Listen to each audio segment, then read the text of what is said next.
Welcome to another episode of Frankly Speaking Sports. A happy Friday evening to you all. And what another great show we have for you tonight. Later on in the show, we're going to be announcing some of the early week guests that we're going to have next week. And oh my goodness gracious, if you're not fired up yet, you'll be fired up when you hear some of these guests we're having already planned for next week.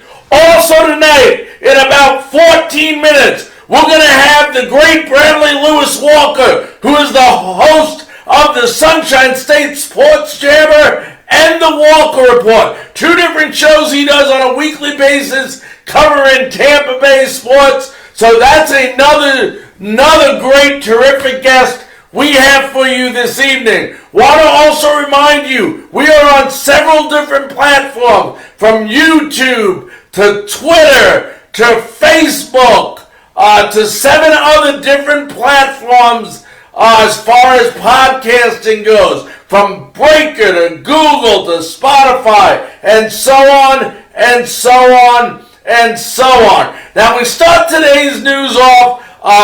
Breaking news out of the NHL that they have agreed on the extension of the collective bargaining agreement in the NHL and the season to resume play. So what's going to happen now is on August 1st, they're going to have 5 playoff qualifying games. August 1st, the NHL will conduct to see who goes ahead and qualifies for the playoffs. So if you're just joining us, the NHL has agreed on a new collective bargaining agreement that'll probably go from 2025 to 2026 season. And it's a 4-year extension, and they will be resuming play beginning on August 1st with 5 qualifying games. Now I want to ask you all to do me a favor. We ask you to do this every single show. First of all, we want you to be involved. Get involved. Let me know you're here. Say hello. Say hi, Larry. How you doing? So-and-so from here and there and wherever. Number 2, ask a question. Go ahead, ask a question. Get involved. We have a call-in number that is listed, which is 479-553-7008. After our interview or before our interview, if you want to call in, ask a question, any question you may have related to sports, we'll be more than happy to go ahead and try to answer that question or discuss that topic for you. But if all of you can do me one quick favor right now, while I see people by the dozen now coming on, it'll take you 2 seconds. It's a Friday night. Let's take a second. Let's hit the share button. Share this on your timeline and give me the opportunity to have all your friends have the ability to participate in this show and listen to this show just like you are having the privilege of listening to it as well. So once again, the NHL will be back in action. If you have not heard, all you Tampa Bay Buccaneer fans, Shaq Barrett has signed, I repeat, he has signed the franchise tender, so he will be back in a Bucs uniform this year. That part's no surprise. He is filing a grievance now with the NFL because the Buccaneers are giving him the tender based on a linebacker position rather than the position he's more accustomed to, which is defensive end. Now remember, Buc fans, they play a 3-4 defense. So you got your 3 guys lined up. So pretty much you got Sue and Golston that are actually in those positions at the defensive end position with Villa at the nose tackle position in the middle. So then they go with the 4 linebackers, and one of them being Shaq Barrett, of course, Pierre-Paul as well. 2 guys that are used to being recognized as defensive ends. You're talking about $2 million. I think the Bucs should have just gave him it. I mean, it's just little petty stuff here and there. Where are you defensive end? Are you a linebacker? The guy had 19 and a half freaking sacks for you last year. Go ahead, give him the $2 million.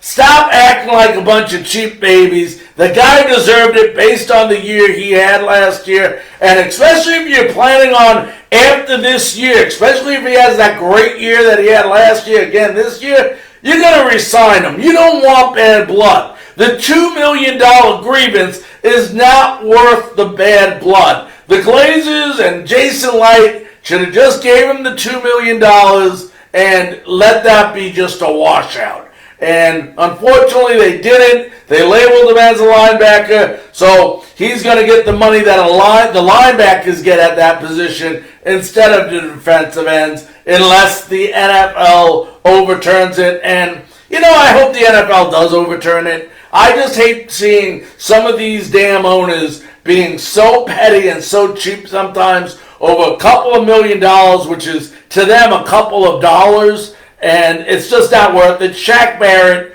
does deserve it. So, good to have Shaq Barrett back in. Now, college football, there's a whole big mess going on here with the college football season. We talked yesterday about the Big Ten doing conference only. Well, it was reported later today, if you haven't heard, the Pac-12 is going to do conference games only as well. They want to try to cut down on the amount of traveling and the number of tests here and there that are going to have to be done. Obviously, the further you travel, the more receptive they feel that you're going to be to COVID-19, and that's part of it. So you got the Big Ten and now the Pac-12 doing conference only. And don't be surprised if you see a couple of the other Power Fives do the same thing. The ACC has delayed the beginning of their season to September 1st. Not a long, delay, but they have said we are not starting games to September 1st.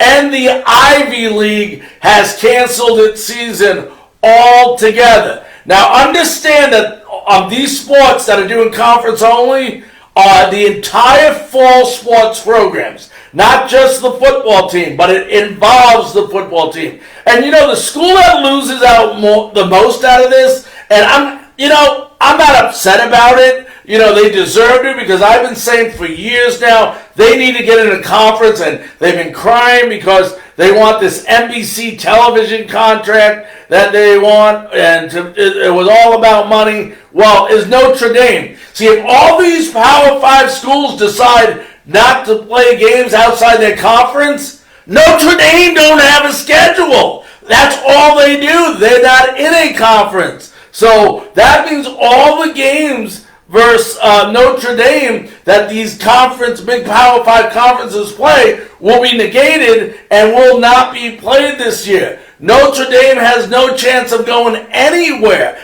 And you know what? Good for them because they deserve it. They deserve to have this issue because we've been talking about this year after year after year, how they're an independent school and they should become part of a conference. So you know what? When you wanted all the money and you wanted all the royalties while the other schools weren't getting the royalties, guess what? You were greedy. And now it's coming, karma is a terrible thing. And now it's coming back to kick you in the butt because you're not going to have nobody to play with. Good for you, Notre Dame. Couldn't have happened to a better school. And, that's just my philosophy on that. You don't want to play in a conference, you need to handle the consequences that are presented to you when an unfortunate epidemic like this hits, like COVID-19. So, and that's all the independent schools out there. Now, also the reason why these conferences, Power 5s, want to play is they have a lot of television money based on the conference schedules. Each conference has their own television contract, especially the big Power 5s. So they want to make sure they get that money. And, it's amazing because you're doing part of this, and I think we hit on this a little last night, because of safety protocols and health protocols, not playing in these conferences, yet you're still going to play your own conference and risk it because of the money, the amount of money that is involved in television contract. So just a very, very complicated situation with college sports right now, and it looks like Notre Dame is going to be the odd school out this year. They may not have a football season this year. Now, also, as we talk a little bit about baseball, Buster Posey has decided to sit out. He has opted out of the 2020 season. And you know what? I always loved Buster Posey for his ability, a great catcher, great hitter, but I've never been a big fan of Buster Posey, and it has nothing to do with this COVID-19. I think they just adopted premature twins, and he's afraid of the immunity, the immune system, and everything that goes with it. I completely understand that. I completely understand it. But remember, this is the same guy who was catching for his team, and what happened? As soon as his pitcher threw out a batter and the batter chased the pitcher, he stood there and did nothing. And people came to his defense. Oh, he had an injury previously. He didn't want to get involved. Hey, listen, from a guy that knows all about fighting like me, especially when I did it, whether it was on the baseball field or wherever it is, I'm going to tell you something about fighting. Fighting is an instinct. It's not where a batter gets hit, starts charging the mound, and you as a catcher goes, oh, let me think whether I should go ahead after it. It's an instinct. That is not in Buster Posey. I do not like Buster Posey. I do not think he's a team player. He proved that when he didn't charge the mound to protect his pitcher. And, if he's doing this for the kids' reason, the immune system now, I'm all for it, Buster, but Buster has proven before to a lot of different fans on a lot of different venues that he is a little bit wimpy when it comes to certain tough situations. And this is just, I wish him the best. He has that right to opt out. I may not agree or I might disagree with it, but based on what I've seen before from him and the way he acts to protect his teammates, doesn't say a lot about him. Now we got about 2 minutes before Bradley Lewis Walker comes on. After we get Bradley on, if we have time, we're going to talk about the NFL. This rule now that they're allowed to tackle each other, but they're not allowed to exchange jerseys at the end. They're not allowed to shake hands at the end. And then a lot of questions on fans in the stands. And we know, and we reported this, and I don't want to get into this whole thing about fans. It's going to be up to the local authorities. We don't know what's going to happen, but it's kind of two-faced when you talk about whether you have restricted fans or not restricted fans in the stands. You got to remember, there's a lot of things throughout a stadium that fans touch, from railings when you're walking down, you're leaning on counters when you're buying a beer or concessions. There's a lot more things that the social distancing aspect of it all that they're talking about by limited seating is a lot of it. I understand what they're saying, but you still are not limiting the touching because you're touching rails, you're touching seats, you're rubbing against somebody's leg when you come in and out of the aisleway. You're leaning on concession stands. You're touching a credit card. Or if it isn't, credit only, you're touching money. There's just a lot of variables in it. So, once again, I think, as much as I was against this waiver idea, it may be the best thing. You can go to a football game if you sign a waiver saying you will not hold the team liable. Then it's on the fans. It's not on the NFL and the owners. At the same time, it's up to them. It's up to the crowd. And, you want safety and you talk about safety, but at the end of the day, it's a very complicated situation about fans in the stands. Let me go ahead and get Bradley Lewis's number right here, and we'll go ahead and get him on the line. Bradley Lewis Walker is going to be joining us. There it is. Took me a second to pull that up. Let's get him on the line.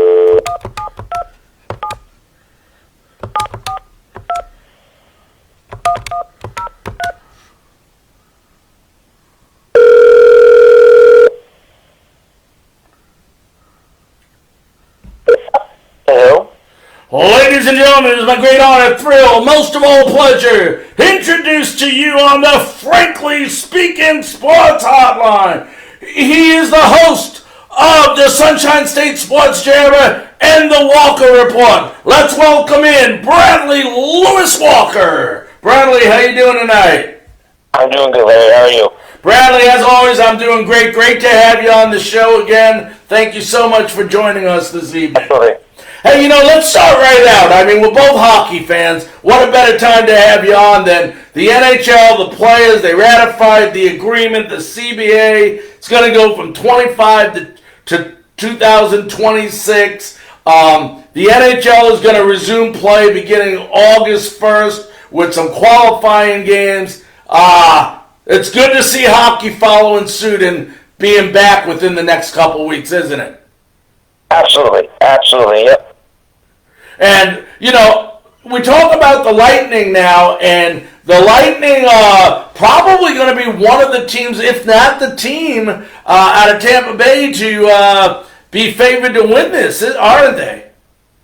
Yes, they are. They were, I think Vegas had them picked to win the Stanley Cup this year, yeah, with all the teams that are left. Mm-hmm. Now, how do you think they match up versus these other teams? They've been off. I mean, we haven't seen them since the beginning of March. So you're talking March, April, May, June, July. 5 months they haven't played hockey, and they expect them, a little less than 3 weeks to be ready to play at not only game shape, but we're talking playoff shape too, which is a whole nother level of play. How do you think the Lightning will fare with that?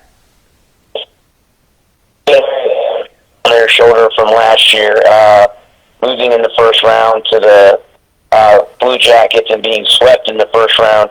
I think they have that chip on their shoulder and something to prove this year. I think the best part, again, I hate to bring up any positive news among the COVID-19. I'm one of those people who's been optimistic about it, and there's, been positives that have happened to me personally in my personal life, but the positive thing about it is that, we have a chance to get a healthy Steven Stamkos back, which will definitely help compared to us not having him if the playoffs would have started on time. Now, all the teams obviously are going to be at the same situation. They haven't played in 5 months. I don't know if dangerous is the right word. You got players that are going to be, 2 weeks into working out. And I know in a perfect world, you and I could say on the air, let's hope that a lot of these players were staying in shape during the time off. But we can't guarantee they were. Isn't there a good chance with the level of hockey we're talking about going right into playoffs that there could be a lot more unnecessary injuries because guys are just not ready? Yeah, that's something that definitely can happen.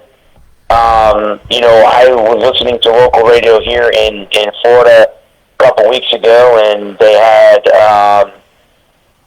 Ryan McDonough on, our defenseman here for the Lightning, and he says it takes about 2 weeks for them to get back in game shape. But again, having a 3-month layoff, I'm sure it's going to take a little bit while longer to get back. There could be some injuries, and it's just unfortunate to say that, but that could happen. It could be, hopefully it's nobody major, hopefully it's nobody at all, but there probably is going to be a couple guys that end up getting injured. Now, is it safe to say, Brad, or not? I know you follow hockey a lot, or is it safe not to say, from a goalie's perspective, like Vasilevsky, it wouldn't take as long to get back in game shape as it would a McDonough or a Steven Stamkos or Alex Cahoon type player? The biggest thing, with goaltenders, I used to work with one that played in the WHL, and he told me that the one thing that goalies have to do, on a nightly basis, during the regular season, is they have to find their angles. If they can find your angles, you're in great shape. Unfortunately, if you cannot find your angles, it's going to be a long night. I think you're going to have some, what they call goalie rust or player rust, with the goalies right away. But again, as we both know, when you have a hot goaltender, that can win you a Stanley Cup. In fact, that usually leads you to a Stanley Cup when it's all said and done. Yeah, and there's no doubt about that. Let's switch gears a little bit. News broke out today.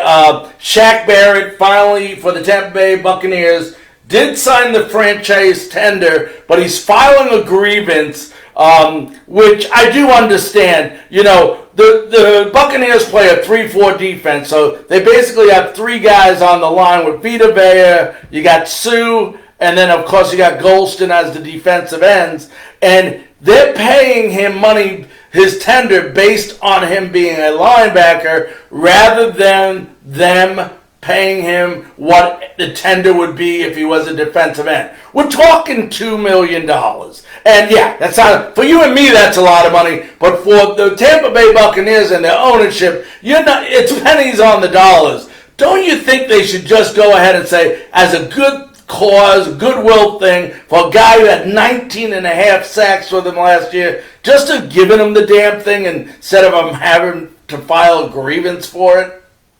Yeah, Larry, I totally agree with you on that. I really think, honestly, that if they want to bring him back, right, next season and get him signed to a long-term deal, I really honestly do not believe he will have 19 sacks again this year. I think a good season for him would be right in the 12 to 15 category.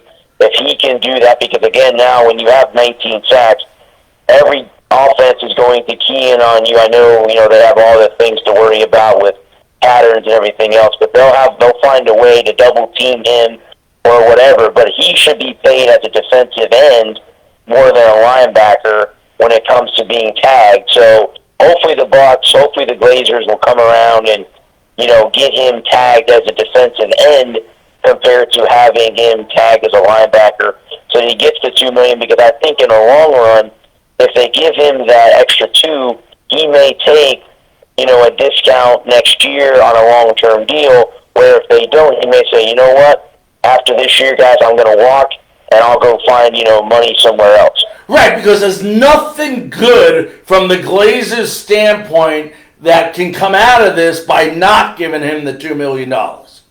Correct. Yeah, Correct. And, I agree. It doesn't make sense, but, we got a lot of different sports I want to go over, and today, actually not long before you came on the show, it was yesterday the Big Ten announced it, and today the Pac-12 announced that they're going to do conference games only. Obviously, you and I know when we're talking Power 5 schools, they get a lot of money, their conferences, based on TV rights, and they work out their own deals per conference to make that money. Then you had the ACC delayed the start of their season till September 1st. The Ivy League canceled their season. What are we hearing about the American Conference where UCF, USF play? Has anything come out of those conferences yet? I've not heard on the AAC. I've not heard on the SEC. But I have a funny feeling now that the Pac-12 and the Big Ten both went to just in-conference games. I think the other three of the Power 5 will go to that, and that's the ACC, the SEC, and the Big 12. I can see them all going to in-conference games. Actually, I had a conversation last night with on the Walker Report that they were talking. I talked to a Michigan fan, and he had a pretty good idea to play. If you're going to, take away the 4 out-of-conference games, to maybe have them play, like, he's a Michigan fan, so how about you play a home and home against Michigan State? So instead of playing them just once a year, you play them twice this year, one in Ann Arbor and one in East Lansing. If every conference can do that, or like here in the SEC, instead of, if you're a Gator fan, instead of waiting until the SEC championship, how about having an Alabama-Florida game this year? Or have, something like that, or Alabama and Georgia playing against each other in the regular season compared to a playoff game or the SEC championship game. So maybe that's how they're going to do it. As far as I know, the AAC probably will follow suit. Of course, the only thing with the SEC, if they play in conference, then here in the state of Florida, it takes the Florida State game away because they're not in the same conference, but we'll see if they'll make an exception for that. The AAC, I have a funny feeling they'll go in conference too, which means USF will not be traveling to Austin to play the Texas Longhorns. They'll remain in conference and just play in conference games. Which could be good. Right, correct. Now, you know the team that ends up losing it, and I was talking about this before you came on the show, and it doesn't bother me a bit. But the team that's going to lose out this year, and I always say karma comes to kick you back in the butt, because they were so worried about being an independent. They wanted that NBC contract. They wanted to stay that way, is Notre Dame. If these conferences all follow suit, that means Notre Dame doesn't have a season because they're in no conference. Well, they talked about them. Actually, that's funny that you bring them up, but they talked about them on local radio in Tampa today. They have 6 ACC teams on their schedule, which means probably most likely, if it goes that way, the ACC would kind of adopt them into the conference, and they would be thrown into the ACC as an ACC team because they're already playing 6 ACC opponents this year. Now, so I don't know. I don't know who they are. I'm assuming one of them is Clemson. I'm just going to go on the limb and say that I'm not 100% sure. Right. But you're right. Being that you're independent, the only teams that are independent, as far as I know, are Navy, Army, UMass, UConn, and I think there's one more that I'm forgetting that is independent. So that's not really a big schedule for Notre Dame this year. Right, exactly. And you know what? I think they should make them go into a conference, but that's just my opinion on it because, you never know. I mean, look, something happened, and yeah, great for them to adopt them, but yet in the upcoming years they're going to say, "Screw you, ACC. We'll play it, but we don't want to be in your conference." So I'm kind of torn on that one for that reason, but and I think they have actually. You're right. They got a couple of SEC teams. I know they play Arkansas in Notre Dame is scheduled as well this year, so it'll be interesting to see how that falls out with the year and what's going on and all that. Now, other things going on. Tampa Bay Rays. Let's go to the Tampa Bay Rays. I know we're jumping a little bit. We're talking less than 2 weeks away, buddy. I mean, you and I have been dying for sports to come back. And how does this sound, Brad? I mean, we've never seen this before. NASCAR, NHL, NBA, baseball, and the NFL camps all being going on at one time. If you're a sports fan or a sports host, you got to be excited. Oh, wow. Also, too, Larry, you forgot about Major League Soccer as well. Oh, that's right. They started up on Thursday this past week. I'm sure they started up on Wednesday 2 days ago. So, yeah, I mean, you could throw that into the limb, too. And it's great that everything seems to be coming back. I'm hoping that we don't have too many corona cases come up with all these leagues starting back up where they have to either cancel or take a team out completely out of it. That would be very bad for anyone out there, with the COVID going on. So, and we're talking about COVID-19 and football in general. I mean, we're talking about it in all the sports. I know we're talking baseball, we're talking football, but COVID-19 in football, especially football, whether it's college or it's professional, you talk about someone like Patrick Mahomes. He just signed, a $503 million contract with the Chiefs, or worth as much as that, for 10 years. If his offensive line goes down with COVID-19, you're putting a makeshift backup offensive line there to protect your $500 million quarterback. It starts getting pretty risky, not just from the COVID-19 standpoint, but from the health. It's like Tom Brady, his whole offensive line going down in Tampa, and you have all backups now protecting them. That's the danger that you run into with this is, again, since, the end of February, early March, we've been at the whim of COVID-19. Again, a lot of our normal life things, sports and movies and concerts have all been taken from us. And, now we're starting to get some of that back. You have to wear a mask, obviously. You're going to go to any of these things if they have fans. So, yeah, I mean, Patrick Mahomes, good Lord, that contract doesn't kick in for another 2 years. He's still under his rookie deal for the next 2 years. So, again, if he was to get hurt, if he didn't get majorly hurt, he would still have 2 years before that big $500 million deal kicks in. Yeah, it would be dangerous for the Bucs, especially with a veteran quarterback and Tom Brady now and not Jameis Winston. Again, they did Randy Moss. I heard an interview the other day about Randy Moss, and he said that Tom and Jameis are about the same thing. They look like big statues standing back there. They don't have any mobility at all. So, yeah, it would be very bad if Tom lost his offensive line this year.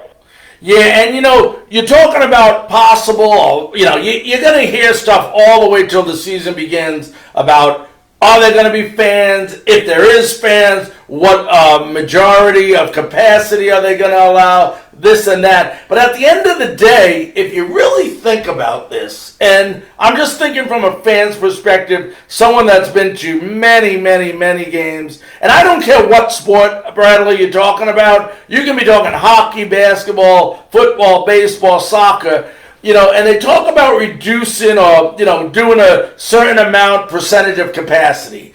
Does it really, really matter? And let me explain why I asked that question. Because whether you have 20,000 fans in the stands or you have 70,000 fans in the stands, at the end of the day, I can understand the social distancing and maybe sitting every other couple seats or every other rows. But at the end of the day, you got several people using the restrooms. You got several people walking down the steps holding a railing when they're going to, find their seats. You got people going to the concession stands, leaning on the counters. Does it really matter if, the number of fans, if all of that other stuff is really not going to be taken care of?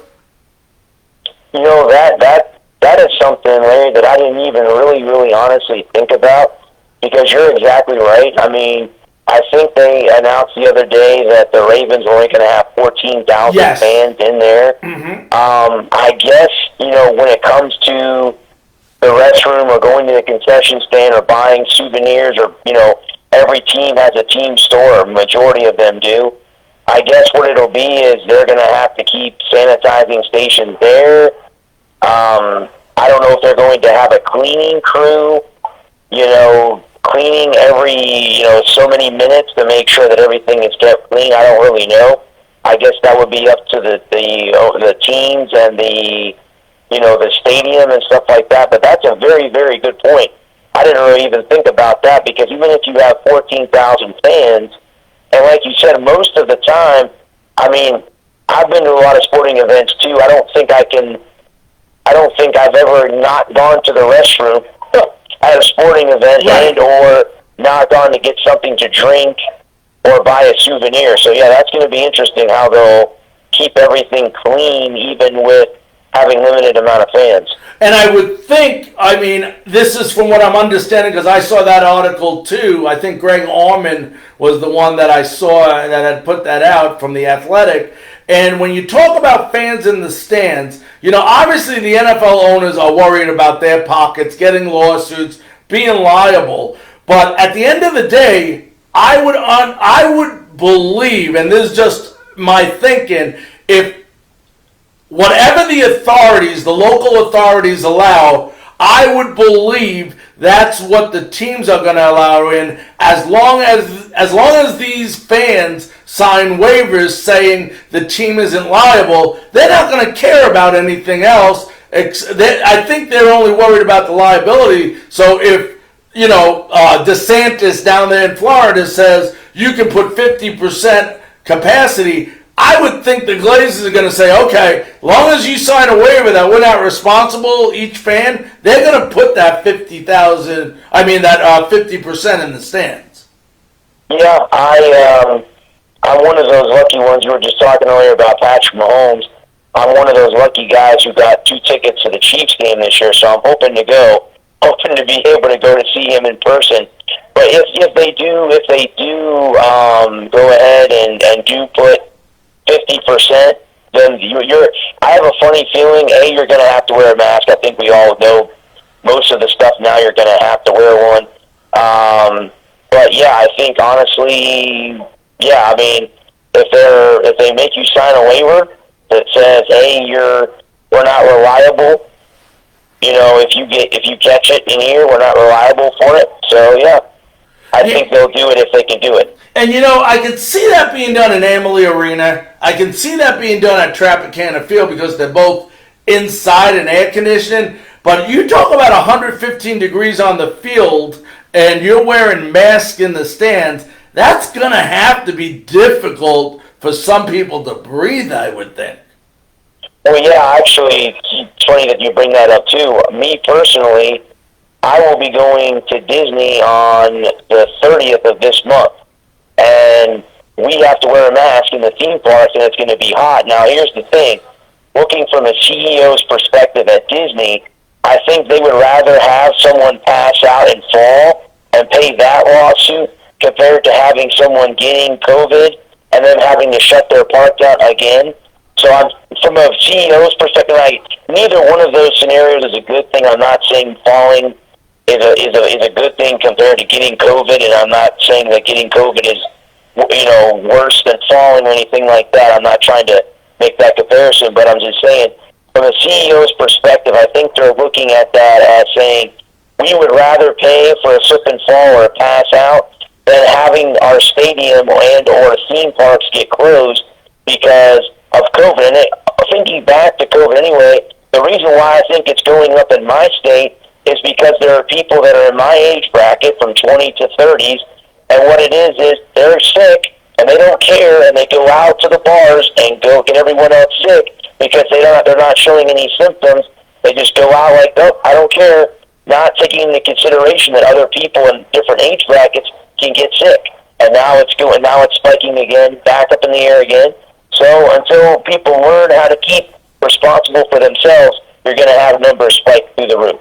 Yeah, there's no doubt about that. Now, the NFL was, obviously threw out the game. You're tackling people, you're touching people, you're touching the football, all this other stuff going on. And then I can almost understand maybe don't do the handshakes after games because they're trying to set an example for people not to, to do social distancing, this and that. But at the same time, now you can't exchange jerseys. Meanwhile, you're tackling these people, you're sweating on them, you're probably spitting on them as well. I mean, does the rule really make sense to you?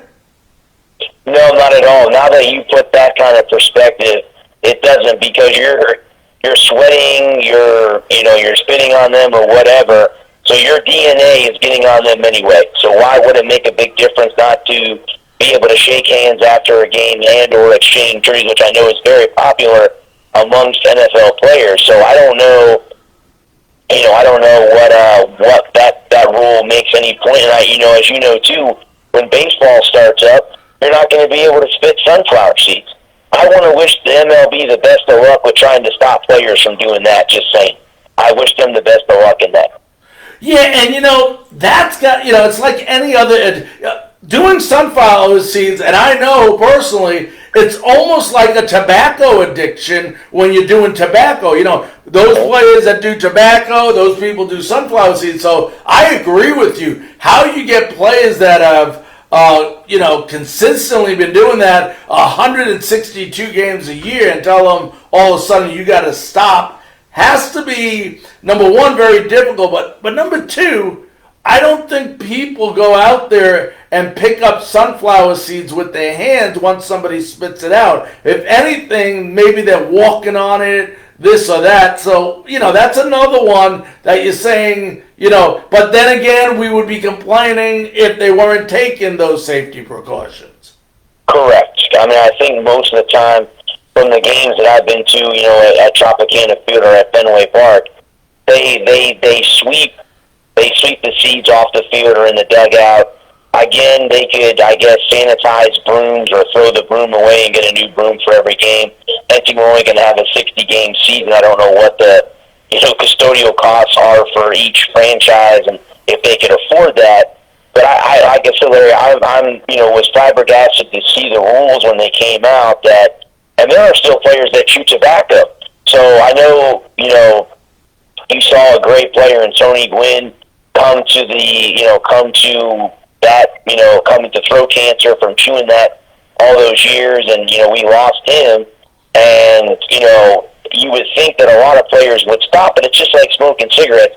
Once you're addicted, you can't stop. It's hard to stop. So again, with the sunflower seed things, I'm waiting to see how they're going to keep players from doing that. And you can't even chew gum, by the way, either. So how are you going to stop a player from doing that? I don't get that. I don't know if he's going to keep all the players from doing that. Well, and I think even bigger than that, I mean, chewing gum, it gives you a taste. Right.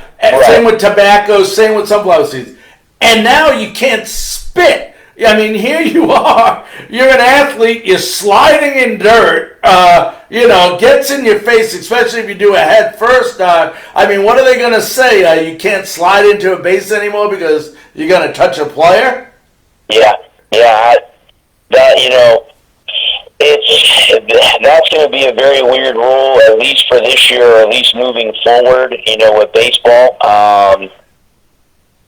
I will say that I'm glad to see the league come back, and I hope that they can somehow come to an agreement with the CBA. But yeah, I mean, it sounds pretty stupid if you're sliding into, a base and a player's tagging you or whatever, you're not keeping your 6 feet anyway. So, and I think the rule is that when you're on second base, the shortstop and the second baseman have to stay away from you. They can't get near you. Good luck with that, because that's defense in baseball. We all know that. You're keeping a guy on the base path so that he can't score a run. So again, I don't see how the rules are going to be really different this year in baseball. We'll see how the game could be screwed up this year as far as baseball goes. Yeah, especially with all the shifts that go on, and like you said, holding the base runners on so they don't get a good jump on a base hit. I mean, there's got to be, the other big question is going to be, what are the umpires being told? To do. Now you're hearing that the umpire could be behind the mound, not that would be a terrible thing, but not behind the plate. So, I think if you look at the one game that probably is going to be affected the most with the most changes, in a game that you would think would be football, it's actually could be baseball. Yeah, I think baseball will go through the biggest change with the COVID, and I think also too, if you read into it, Larry, they said that in baseball you have to wear a mask in the dugout. So again, they're all going to be wearing masks while they're in the dugout. So when you're in outdoors, again, the Rays are one of the rare teams that play in a dome. I don't believe they're playing in Rogers Center in Toronto. From what I heard, that Toronto is just as bad as Tampa is.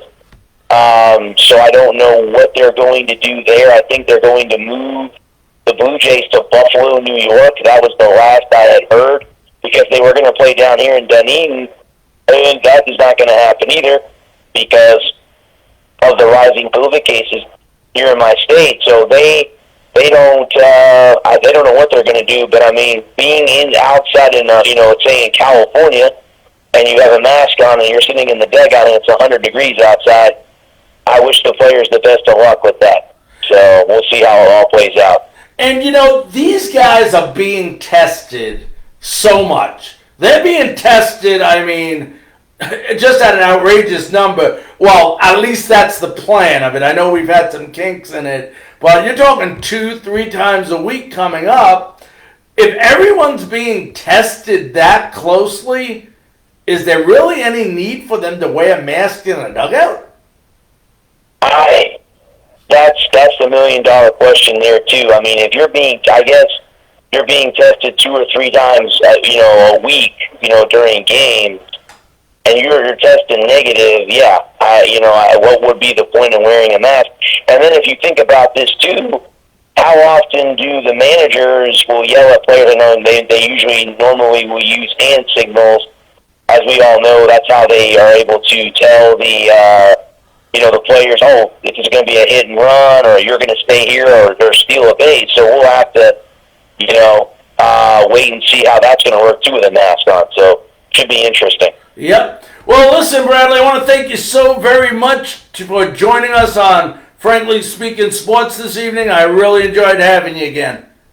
Thank you very much, Ryan, and you're very welcome. All right, be safe, my friend. You too, thank you. That was Bradley Lewis Walker. He is the host of the Sunshine State Sports Jammer. I believe it's on at 8 o'clock on Monday nights, and he also does a show called The Walker Report on Thursday nights. So great interview. Great guy. Knows a lot about sports. Make sure you tune in for his shows on Monday, and I believe it's Thursday nights. Do want to let you know, next week we have an exciting week. We're just going to tell you the guests right now for Monday and Tuesday. Okay, Monday night, if you are a New York Jets fan or a pro football fan in general, you definitely want to tune in at 9 p.m. Eastern Time, because we will have from Super Bowl 3, the New York Jets Super Bowl winning team, we will have kick return artist, punt return artist, and quarterback from the New York Jets Super Bowl team, Earl Christie, will be joining us live Monday night. And then Tuesday night, another great guest for you. Beginning at 9 p.m. Eastern Time, former Minnesota Twin pitcher Darryl Jackson will be joining us Tuesday night. He pitched for the Twins from 78, I believe it was, 1978 to 1982 for the Minnesota Twins. So we're going to have him on. He's going to talk about his career, talk about his organization, how he's helping people out. So some great stuff. Then on Wednesday night, we have Buccaneer Wednesday. That is right, and we got somebody lined up for you then too. But we're not going to announce that just yet. That's going to be Wednesday night on our Crew Life platform with our buddies C4L Productions. And then a reminder, this Sunday night, that's right, Sunday night, 7 p.m. Eastern Time, it's Bucks Talk with Coach Bell show on the Crew Life platform. That's 7 p.m. Eastern Time. Marvin Bell, Coach Bell, has his own show on Crew Life called Bucks Talk with Coach Bell. So that'll be on 7 p.m. Eastern Time on Crew Life this Sunday. For all of you folks listening out there that are not currently members of the Frankly Speaking Sports Facebook group, when you get a moment, just ask to join. We'll accept you, and you'll have access to all these great shows we're talking about on a Monday through Friday, actually 24/7, because you can listen to the replays continuously on Frankly Speaking Sports. Also, follow us on Twitter. We have a Twitter account, at Larry Frankus. That's with the U.S. at the end. We're retweeting things all day long that happens in the sports world. We've been, the NHL, when they came out and ratified the offer today, the CBA, we went ahead and had it first, right on the Frankly Speaking Sports Twitter page. So, definitely some great stuff. You go under Larry Frankus, that's with the U.S. at the end. Also, we're a couple of episodes behind, but we are on 7 different podcast platforms, including Anchor FM, Spotify, Breaker, Google, just to name a few. So make sure you go and listen. You can be in your car. Just go in your car, turn on one of those platforms, and you can listen to us on your drive to work or on your drive anywhere. From work, to work, during work, whatever you like. So we want to make sure you're able to do that as well. So that's a lot of different ways. Also, for a lot of people are starting to inquire with us, and please go ahead and let me know if you're interested. We have gotten real big, and we are now taking sponsorships. If you want to be a sponsor of the Frankly Speaking Sports Network, Frankly Speaking Sports Show. Be on all those different platforms. Be on YouTube. Be on Twitter. Be on Facebook Live. All these different forms for you to advertise. Let me know. We'd love to help you out. We'd love to talk to you about it, and we'll see what we can do for you. So lots and lots and lots of different things happening here with Frankly Speaking Sports. We continue to break records. We broke a lot of records last year. Unbelievable amount of views. We had some great interviews throughout this whole week. I mean, Wednesday, our Buck Show on Crew Life. If you haven't seen that, go over to the Crew Life platform or the Frankly Speaking Sports platform and watch that show. That was with the great Greg Orman, who covers the Buccaneers for the Athletics. We also had Dean Jensen, the father of the center of the Tampa Bay Buccaneers, Ryan Jensen. So we had some great interviews throughout the week. I believe we had Barry Lyons on, former New York Mets catcher. We had on just an incredible interview with him. Last night, for those New York Mets fans, we had Daniel Marcillo, who writes for the Empire Media, and covers the New York Mets. So some great interviews. And then once again, we start off next week with a bang again. Earl Christie followed by Darrell Jackson. I mean, it's unbelievable. Unbelievable interviews we're getting, and we're trying to get more. We have a lot of things lined up that we can't go into detail with you right now. We're just waiting for some responses back.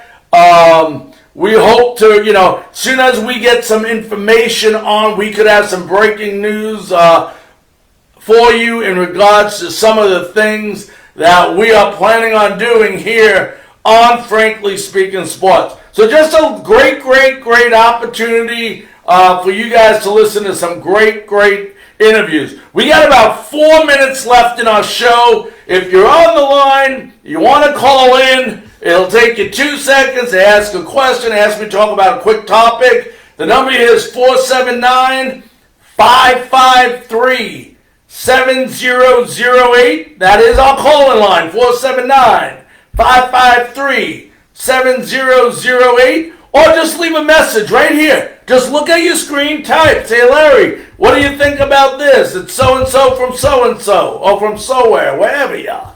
And go ahead and ask a quick question. Ask me what I think about the Bucks. Ask me what I think about the Rays or the Lightning now that season is starting back up on August 1st. Once again, if you haven't heard, August 1st, the NHL starts 5 qualifying games. Hockey is back. Basketball is back. Football is starting back up on the 28th. Baseball on the 23rd. Soccer is back. Whoa, don't even forget NASCAR. Every single sport is going to be going on at the same exact time. So it's very fun time from a watching on TV perspective, but let's not lose focus. We got a lot bigger things definitely going on. I don't want to put a damper or negativity on anything, but we got people out there who are ill. We got people out there that have contracted COVID-19 or are, trying to get better from COVID-19. Let's do our part to do as much as possible to keep other people from getting sick as well. We obviously want to do what we need to do to keep ourselves from getting sick, but in times like this, people get very selfish. They only think about themselves, and at a time when you get sick, you're not feeling well, you got the sniffles, you got a cold, whereas before you might have been able to go out and try to suck it up, as they say, and try to beat it. This is a time where if you're having those symptoms, let's stay away from other people. Let's get better. Let's either get tested or cured, whichever way you want to word it. And let's keep other people from contracting the same illness. And that's the only way we're going to beat this. You heard from Bradley. The state of Florida is having record numbers, and it's not a good record. That's something you don't want to be number one in, is COVID-19 cases. And unfortunately, Florida right now is averaging over 10,000 new cases a day.